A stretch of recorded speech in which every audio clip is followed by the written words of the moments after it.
Okay, this is lesson 13, continuing with the 6 sections of the Lumetri color panel.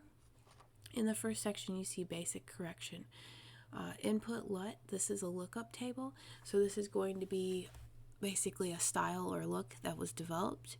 There are some in here that you can choose from, and you can also make custom ones, and you can import your own. But if you notice as you click on them, they will give you a different look, more or less, hence the name. So we'll leave that at none. You can also choose your white balance selector and pick and try to tell it what should be white in the picture. Notice that kind of softened out the orange that was there. It slid my temperature down and my tint up. So that tried to give us more of a true white if you were trying to fix it in that way. Just be mindful with these color bars. You notice if you have too much orange, you slide towards blue. If you have too much green, you slide towards magenta, and vice versa. So whatever color you have too much of, you're actually pushing in the opposite direction with them to get them to work. You also have adjustments over exposure, contrast, highlight, shadows, whites, blacks, and saturation. Saturation is the total amount of color, so you can try to make it more saturated. So if it's a really green outside stuff and you want to pump up the greens, you could bring your saturation up. Or if you're trying to go black and white, you should be able to drag this all the way down and suck out all of the color. So that's one way to do black and white. That's all in your basic color correction. The next section is creative. We have in this section, the first thing is looks, and that's also kind of like the LUTs that I was talking about, but these are ones that Adobe Premiere Pro has built in, and there's a wide variety of these. I've actually used these in the summer movies to color correct certain sections based on style. I had one scene where it needed to be nighttime, and I might have started, they have a day for night one, and this is basically trying to mimic, she has this really hot spot here, so it might not be the best, but this would try to give you the implied feel that it was nighttime. You can always try to do something warm, so there's like beach options. Basically, the best thing I can tell you to do is go into some of these and click on them, see what they do, see what they look like, and they might be right for what you're trying to do. And this here is considered more of the art, the stylizing, the look of the movie versus just basic color correction. So if you get good at this stuff, this is something that you can have a lot of fun with. So that's under looks. You can also mess with intensity. And then we have adjustments, faded film, sharpen, vibrance, saturation. Down here you also have 2 of your first color wheels that you're going to see. And your shadow tint is going to adjust the color for the darker stuff.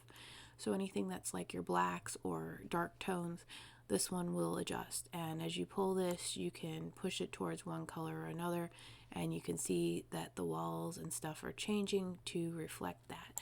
If you don't like what you picked, you can hit Control Z on your keyboard and it'll put it back to the center.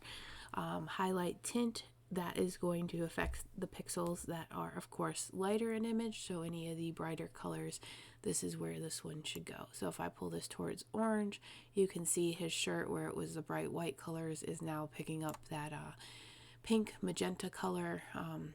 And again, that might not be the right look for you, but I just was trying to over exaggerate so you could see how the changes work. So highlight tints affect light colors, shadow tints affect dark colors, and you have a tint balance down here that you can mess with in that section. Okay, up next is curves, and this one is kind of fun in the regards that you actually have control over luminance here. You have the green or red channel, green channel, and blue channel. So if you choose one of these other ones, your rubber band, which we've seen these before in our sound mixing, changes to reflect that color. And the reason it's changing as you pick these different ones, this one will affect all 3 colors, this will affect each one singly. As you pull down on this, it's affecting the red channel. See, as I'm exaggerating it, it's really pulling the red in or out. And you can leave points and go in and manipulate the next color, and you'll see that these here are leaving the bands in different spots. So that's a way to go in and affect one channel versus all three. So if you're having a problem such as you were working with green screen footage, you might want to choose the green channel and try to pull some of it down and out so you could get rid of maybe that green glowy edge that you have. So they give you additional controls, and that's the whole thing about the Lumetri panel. It's going to continue giving you additional controls to work with and make adjustments. All right, the next one you're looking at is hue and saturation. So we're looking at hue versus saturation, and you want to position this here. Just think of it as a rubber band across, and you can put points in it like this by adding points, and then you can manipulate them and pull them up or down, and you can see that's another way to affect color. And it's going to let you change one color into another. So that's basically a color shift. Oh, I'm sorry. That was hue. I'm talking about changing one color to another color. That's hue versus hue. That's our second one. But the principle is the same. You put the points in and you can get those colors to shift. With saturation, it's actually controlling the points to increase or decrease the color of saturation for those hues. So as we pulled this red one up, it's increasing our saturation. If we pull it down, it's going to decrease all the red. And this picture had a lot of red. So now you can see it's almost black and white, not exactly. It left the blue. But it does kind of give you this neat look depending on what you're looking for.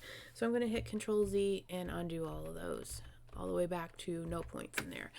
All right, and then as I said, the second one is changing one color to another color. So let's see what happens here.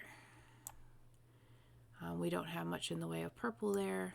So if I slide these, we know we have a lot of red. Let's see if we pull stuff here, if it does anything. All right, so that's definitely allowed us to push the reds out and bring the blues up. And like I said, each of these panels are going to give you controls, and color correction can be very daunting, or it can be very fun and easy. Some people really like it and others struggle a whole lot with this stuff. We also have hue versus luma, and luma versus saturation, saturation versus saturation.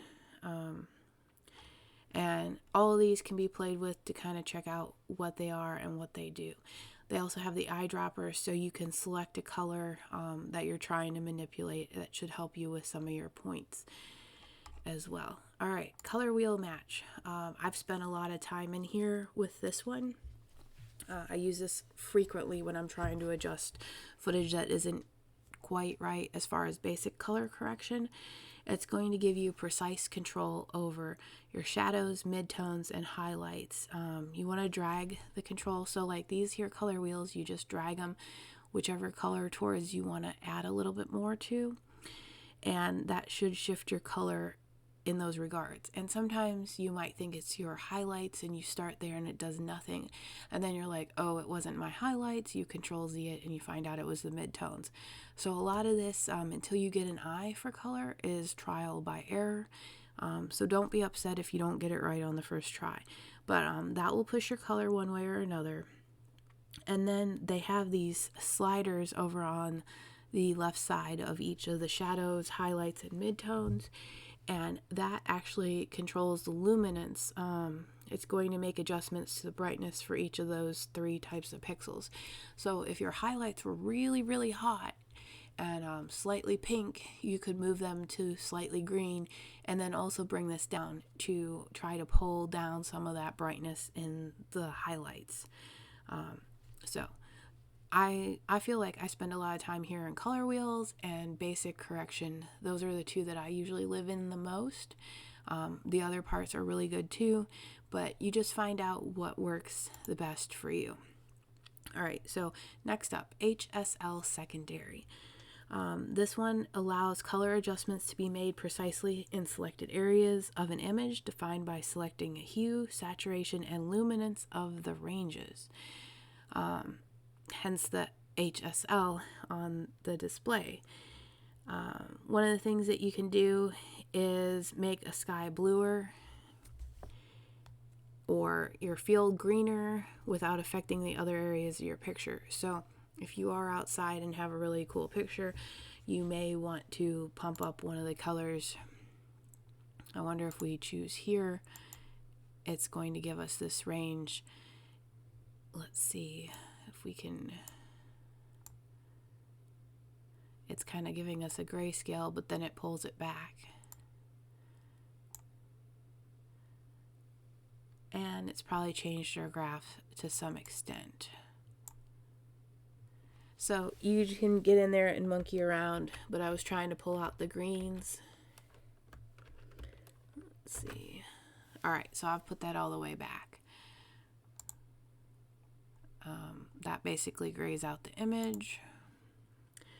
I haven't spent a lot of time in this one, but it would be interesting to see if I truly had a nice landscape photo, if we could make those clouds pop. I think that's one of the best ways to mess with it. And there'll probably be other videos. You can look in YouTube for specifics about the HSL secondary colors. But this one will affect specific areas of it. And you have a color wheel that goes along with it to hopefully make those greens pop as well.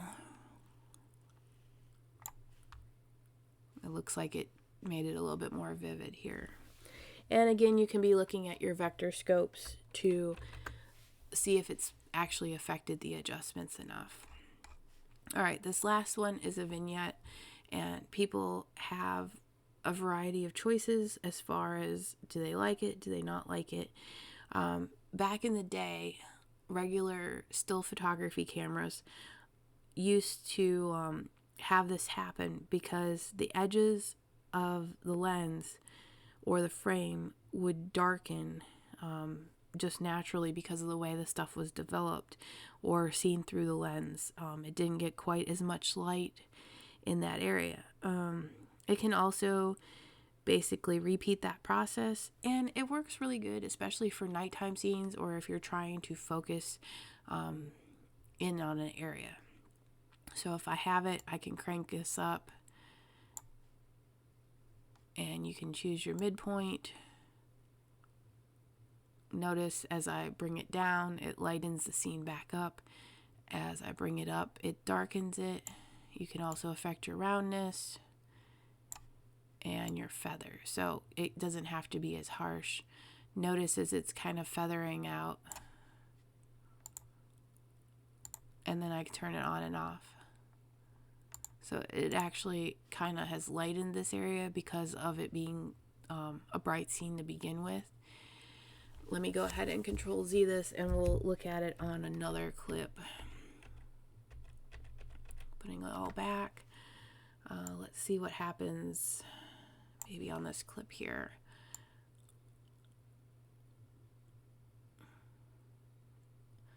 Okay, so what's happening is the reason it's lightening is because we're going to the positive numbers. To get the dark vignette, as you'd see with the old-fashioned cameras, you'd come down here into the negative numbers.